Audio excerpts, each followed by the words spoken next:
ഇരിക്കുവിനെ ഇരിക്കേ, ഭക്ഷണം എടുക്കും. അങ്ങനെയാണെങ്കിൽ ഞാനൊരു കാര്യം ചെയ്യട്ടെ അച്ഛാ. എന്താ വിനയ? എനിക്ക് കഴിക്കാനൊന്നും വേണമെന്നില്ല. ഞാൻ അപ്പോഴേക്കും ഒന്ന് ഷോപ്പ് വരെ പോയിട്ട് പെട്ടെന്ന് വരാം. കുട്ടികളെ കഴിക്കട്ടെ. എനിക്ക് പോയിട്ട് അത്യാവശ്യ കാര്യമുള്ളതുകൊണ്ടാ. അത്യാവശ്യമാണെങ്കിൽ നീ പോയിട്ട് വാ, അതുവരെ മക്കൾ ഇവിടെ ഇരിക്കട്ടെ. അയ്യോ താങ്ക്സ് അച്ഛാ. ഞാൻ ഒന്ന് അമ്പിളി ചേച്ചിയോട് പറയട്ടെ. അമ്പിളി ചേച്ചി, അമ്പിളി ചേച്ചി. എന്താ വിനയ? ധൃതി പിടിക്കണ്ട. ആഹാരം കുട്ടികൾക്ക് മാത്രം മതി. ഞാനൊന്ന് ഷോപ്പ് വരെ പോവാ. ഞാൻ പുറത്തുനിന്ന് വല്ലതും കഴിച്ചോളാം. ശരി.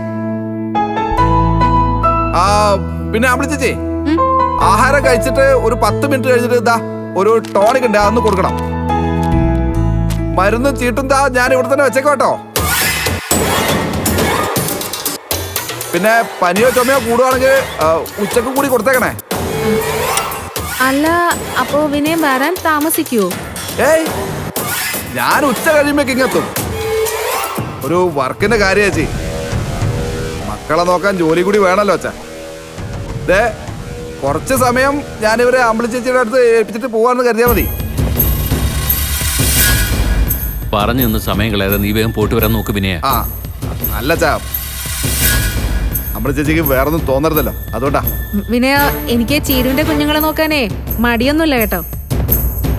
പക്ഷെ 3 മണിയാകുമ്പോ എനിക്ക് ലച്ചുമോളെ കൂട്ടിക്കൊണ്ടുവരാൻ നഴ്സറിയിൽ ഒന്ന് പോണം.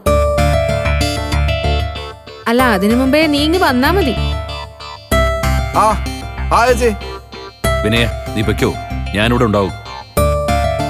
അമ്പിളി, നീ വേഗം കുഞ്ഞുങ്ങൾക്ക് വല്ലതും വച്ചുണ്ടാക്കി കൊടുക്കാൻ നോക്ക്. ശരി അച്ഛാ.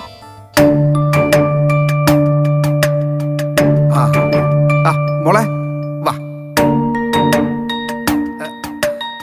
മോളെ ഇവിടെ ഇരുന്നിട്ട് മുത്തച്ഛന്റെ കൂടെ കളിക്ക് കേട്ടോ. കുറച്ച് കഴിഞ്ഞിട്ട് ഭദ്രമുളെ കൂടി നോക്കണം കേട്ടോ. നീ പോയിട്ട് വേഗം വാ.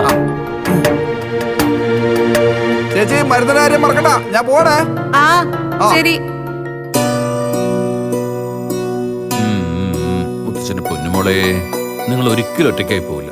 മുത്തച്ഛനുണ്ടാവട്ടോ നിങ്ങൾക്ക് കൂടുതൽ.